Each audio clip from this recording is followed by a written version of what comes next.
What is going on, guys? Shadow870 here, and I'm bringing you a commentary where I want to talk to you guys about the balance of two different things.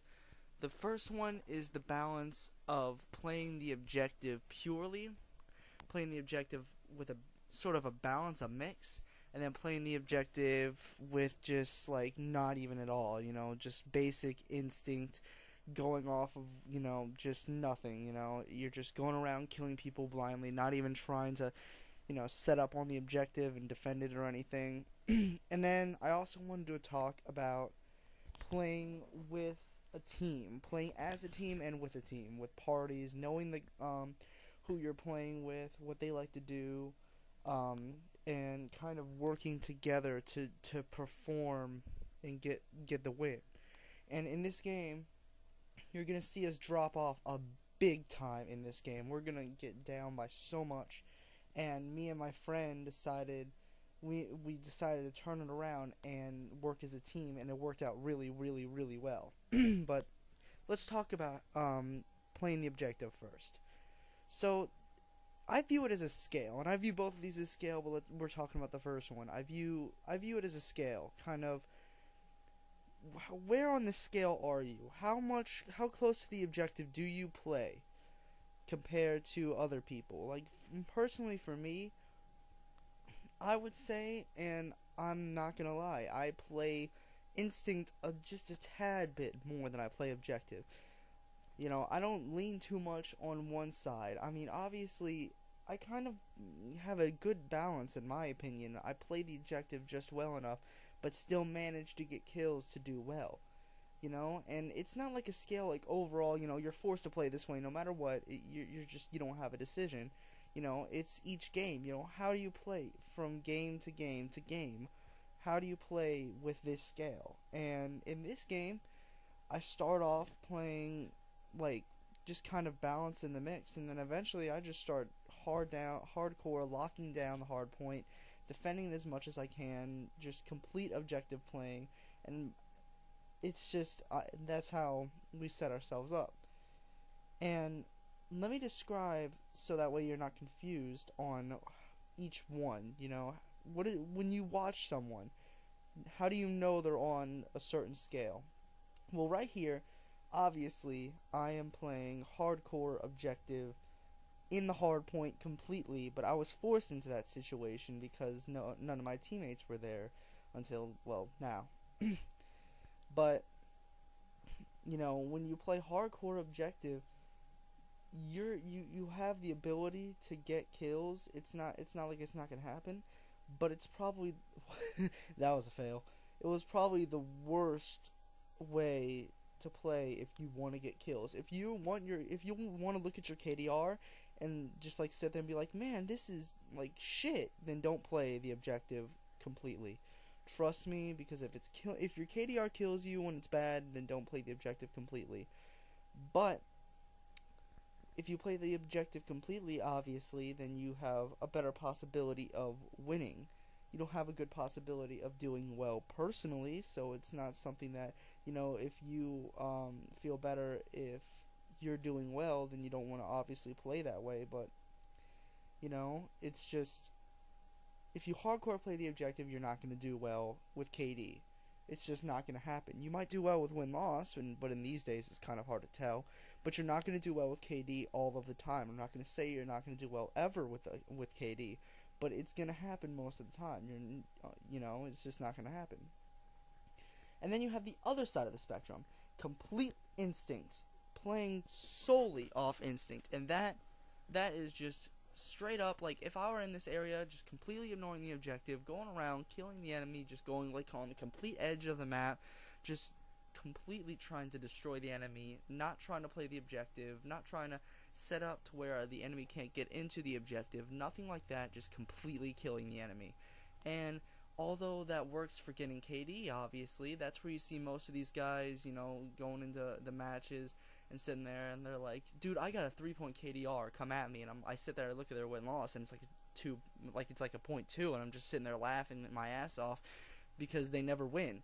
And so, I mean, that's just how it rolls. Most of those guys, the only time they win is free-for-all. I play free-for-all too, but I just like it. But most of the time when they only win, it's free for all. They never win in the objective game modes unless they get really lucky, or they land on a team with someone who is playing the objective. And then there's a balance, and you want a pure balance of how you play it.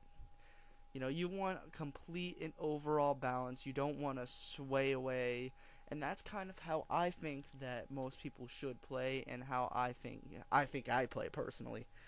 I think that I play with a complete balance. I don't really think I sway too far on either side. I play the objective. I think I play the objective a little bit harder than most people, but not a whole lot.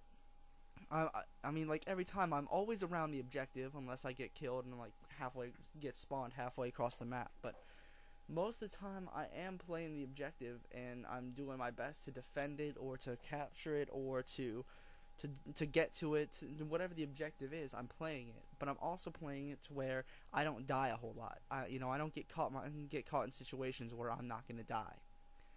So let's talk about the other thing I want to talk about, and that's playing as a team, playing with teams that you are used to, and playing as a team with the people who are on your team.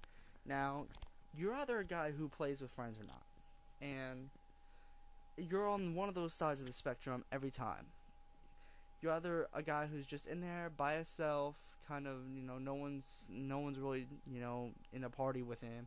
He's just kind of randomly in there, just like decide to play Call of Duty. And then you got the mini parties, which is like 2 or 3 people just kind of together playing, and most of the time it just depends on who wins and how many people are in a party. And then you got the guys who go into like 6-person lobbies and just absolutely rape everything in existence. And you're you're either one of those guys. And most of the time, the people who are in the 6-party rape lobbies are going to win because they all know how each other plays. They all work as a team, and they know how to play, and they work as a team. They know what each other's strengths and weaknesses are, and they trust each other. And then, the mini parties, they trust each other within that party, but outside of that, what do you have? You have a bunch of random people who you don't know. And then you got the people who are by themselves, who mostly lose. I know that almost every time I try to go into a lobby by myself, I usually get raped by a party that's bigger than mine. But, if it's like everybody's just in a party randomly at once, which almost never happens, then I guess I have a better shot. But now let's say that you're in the kind of situation we're in right now, which is, oh snap, they're caught really ahead. We have 3 people, and the third guy on this team, I don't even know. Because our other friend quit in this game, and, well, he didn't quit, but he lagged out, and it was just me and my one friend, and we were just in the game, and we started to make a comeback here, and we pulled it off, barely, but, we pulled it off, and we pulled it off pretty well. And I think that, at the beginning of the game, we weren't working as a team. We were kind of just, going our own separate ways. Just, everyone was like, you know what, I'm just gonna play how I want to play. And then, people just went on like that.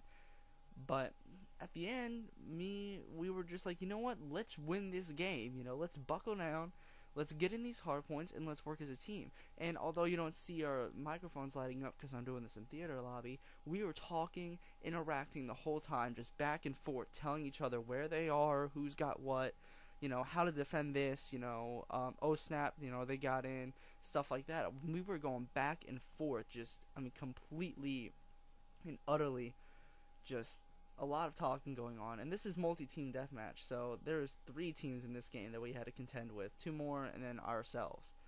So, but we made a really pretty sweet comeback, and the worst part was that, like, that whole day, we were getting dominated, and then we just changed it right at the end right here. So I was pretty proud of that, to buckle down and work as a team. And I think that, when working at can't talk. When working as a team, it's just all about communication and trusting each other to handle your assignments. Like, I could trust someone to cover my back while I'm going to get an objective, or to defend me while I'm planting a bomb, or to defend a door when we're trying to capture a hard point or a flag or something of those sorts. You have to trust people, and sometimes that's a difficult task. You know, like right here, we almost lost. If they kept holding this, we would have lost. But my friend got in there and he defended it. Even if it was for a split second, he still defended it, and that caused us to win the game. We won the game because I trusted him, because I was on the other side of the map. I trusted him to get in there, defend it, so we could get the win, and he did. And that's how we won by 3 points, while that other measly team got 59. They're terrible. It was basically one team dominating the beginning, and then we just came back. Thank you guys for watching. Don't forget to comment, like if you liked it, and subscribe if you want to see more.